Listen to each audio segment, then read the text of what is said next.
کس کی حکومت چلے گی؟ اگر ان کی نہیں چلے گی تو کس کی چلے گی؟ شیطان کی چلے گی، ظالم کی چلے گی۔ اگر ظالم کی حکومت ہمارے اوپر چلے گی تو پھر ہو گیا کیا؟ پھر کون سا اسلام ہے؟ کس مسلمان کی بات کرتے ہو؟ مشکلات و مصائب یاد رکھنا، اگر تم مسلمان ہو تو مشکل ضرور آئے گی۔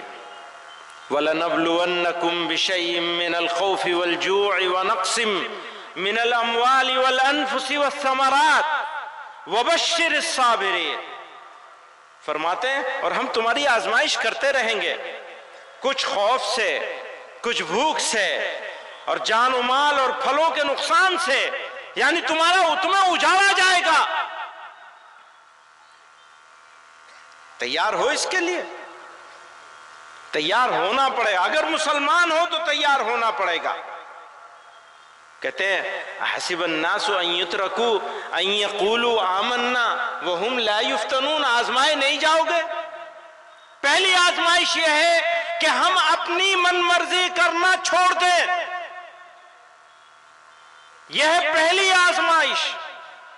اپنی من مرضی کرنا چھوڑ دیجئے، اپنی شادیاں اس کے مطابق کیجئے جو اسوہ رسول ہے صلی اللہ علیہ وسلم۔ آپ کی شادیاں، آپ کے بچے، آپ کے گھر، آپ کے معاملات، آپ کا پڑوس، اگر وہ ٹھیک ہے تو سب ٹھیک ہے، وہ نہیں ٹھیک تو کچھ نہیں ٹھیک۔ بزرگوں اور دوستو، میں ابھی آ رہا تھا تو مجھ سے بنگلہ دیش کے بارے میں سوال کر رہے تھے۔ میں نے کہا اگر کوئی غیر مسلم کسی مسلمان کے درمیان میں رہتا ہے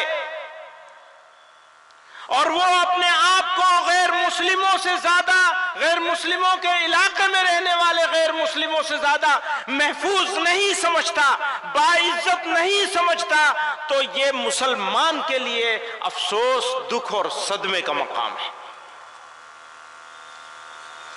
یہ مسلمان کے اوپر سوال ہے۔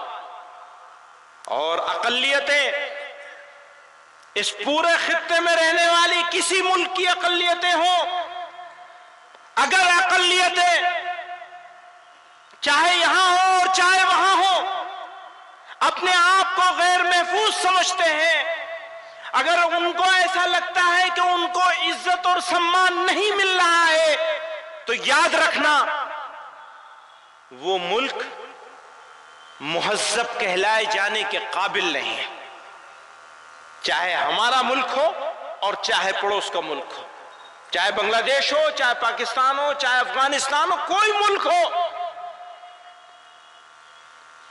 اقلیتیں باعزت ہونی چاہیے، سمان ہونا چاہیے مائنورٹیز کا اس پورے خطے میں۔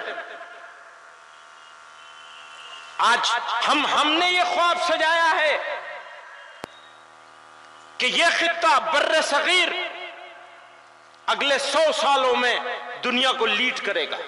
امریکہ کے ہاتھ میں نہیں رہے گی اب قیادت انشاءاللہ، لیکن بھائی ہمارے بغیر کیسے ہوگا؟ ہمارے بغیر نہیں ہوگا، ہمیں لینا پڑے گا تم کو، ہمیں سمان دینا پڑے گا، ہمیں موقع دینا پڑے گا، برابر کی اپورچونٹی دینی پڑے گی، تو اگلی صدی ہماری ہوگی۔ اللہ تعالی ہمیں سچا پکا مسلمان بنائے، صحیح راستے پہ چلنے کی توفیق عطا فرمائے، اور ہماری بدعمالیوں سے ہماری حفاظت فرمائے۔ وآخر دعوانا ان الحمدللہ۔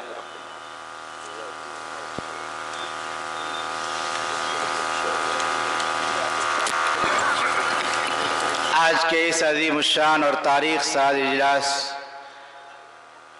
کا آخری خطاب اور کلیدی خطاب مخدوم گرامی حضرت مولانا مفتی سید محمد عفان صاحب منصور پوری دامت برکاتہم العالیہ کا ہوگا۔ میں بہت ہی ادب و احترام کے ساتھ حضرت سے درخواست کرتا ہوں کہ آپ تشریف لائیں، اپنے پرمغز خطاب اور رقت آمیز دعا سے اس مجلس کو اختتام تک پہنچائیں۔ میں تمام حضرات بیٹھے رہے، دعا ہوگی۔